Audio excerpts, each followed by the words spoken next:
और बड़ी खबर मणिपुर से इस वक्त है। चुराचांदपुर में सीआरपीएफ कमांडो की हत्या कर दी गई। सीआरपीएफ के कोबरा कमांडो की गोली मारकर हत्या कर दी गई। पुलिस की वर्दी में आए थे हमलावर। यह बड़ी जानकारी इस वक्त आपको दे रहे हैं। देखिए, मणिपुर लगातार सुलग रहा है और इस बीच मणिपुर में चुराचांदपुर में सीआरपीएफ कमांडो की ही हत्या कर दी गई। सीआरपीएफ के कोबरा कमांडो की गोली मारकर हत्या कर दी। पुलिस की वर्दी में आए थे हमलावर। देखिए, मणिपुर में लगातार इस वक्त संघर्ष चल रहा है। आपस में ही लोग भिड़ रहे हैं और वहां पर देखिए किस तरीके से पूरी मणिपुर में सुलगी आग को बुझाने की कोशिश की जा रही है। लेकिन इस बीच सीआरपीएफ के कोबरा कमांडो की ही गोली मारकर हत्या कर दी। हत्यारे पुलिस की वर्दी में आए थे। देखिए किस तरीके से चारों तरफ आगजनी की जा रही है और मणिपुर में आगजनी थम नहीं रही है। राजधानी इंफाल में दंगाइयों ने कार फूंक डाली। फ्लैग मार्च और लोगों के रेस्क्यू में सेना जुटी हुई है। मणिपुर में शांति बहाली की कोशिश जारी है। मणिपुर में नहीं थम रही है आगजनी। राजधानी इंफाल में दंगाइयों ने कार फूंकी है।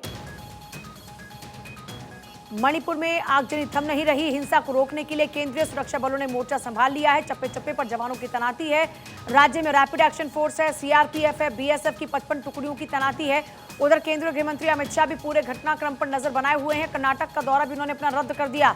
लेकिन इस बीच मणिपुर में शांति बहाली की कोशिशें जारी हैं, पर अब भी शांति बहाली हो नहीं पा रही है। कमांडो को ही मौत के घाट उतार दिया। अब कमांडो पर ही पुलिस की वर्दी पहनकर आए हमलावरों ने गोली चला दी।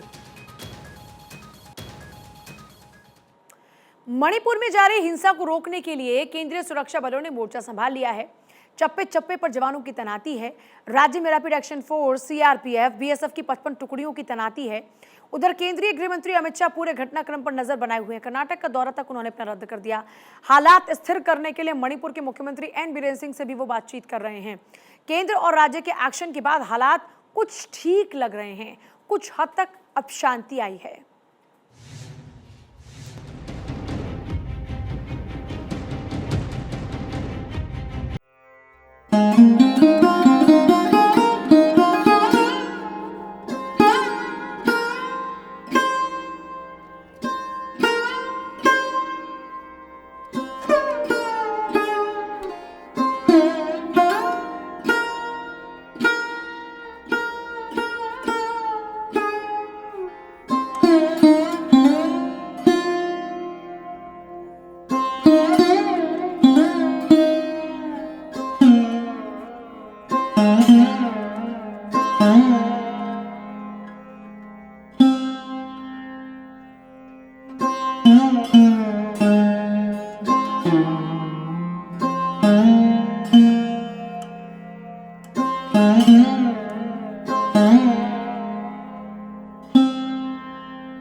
केंद्र और राज्य सरकार एक्शन में है तो स्थिति पहले से ठीक हुई है।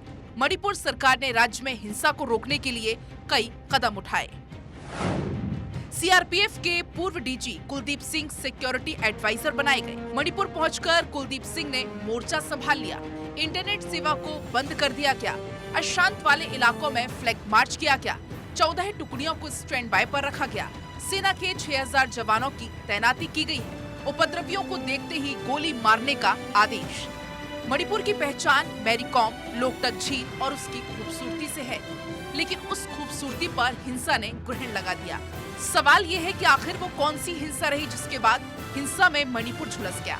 दरअसल मणिपुर हाई कोर्ट के आदेश को अमल में लाने की जब कोशिश हुई तो एक समाज दूसरे समुदाय के खिलाफ आ गया और इसी के बाद हिंसा शुरू हुई। और हिंसा के पीछे मैतेई समाज को लेकर आदेश बताया जा रहा है।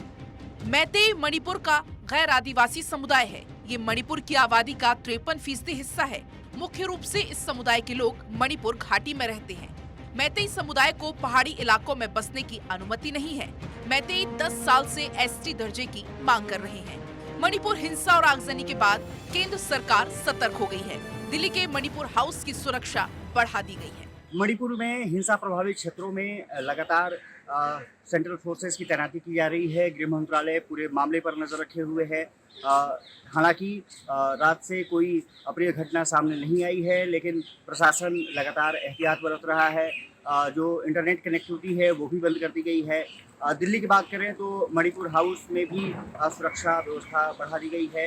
ये टिकेंद्र रजीत मार्ग पर मणिपुर हाउस है, आप देख सकते हैं कि बैरिकेडिंग है और बैरिकेडिंग के अलावा जो तमाम पैरामिलिट्री फोर्सेस हैं वो तैनाती की गई है। तमाम यहाँ पर जो कर्मी हैं वो लगाए गए हैं। सुरक्षा व्यवस्था कड़ी कर दी गई है और साफ तौर पर है कि प्रशासन चाहता है कि किसी भी संभावित जो प्रोटेस्ट हैं उसको रोकने के लिए यहाँ पर सुरक्षाकर्मी तैनात किए गए हैं। मैतेई लोगों के मुताबिक म्यांमार और बांग्लादेश के लोग बड़े पैमाने पर राज्य में दाखिल हो गए हैं और उसके चलते इन्हें परेशानियों का सामना करना पड़ रहा है। अक्षय राय के साथ ब्यूरो रिपोर्ट भारत मीडिया।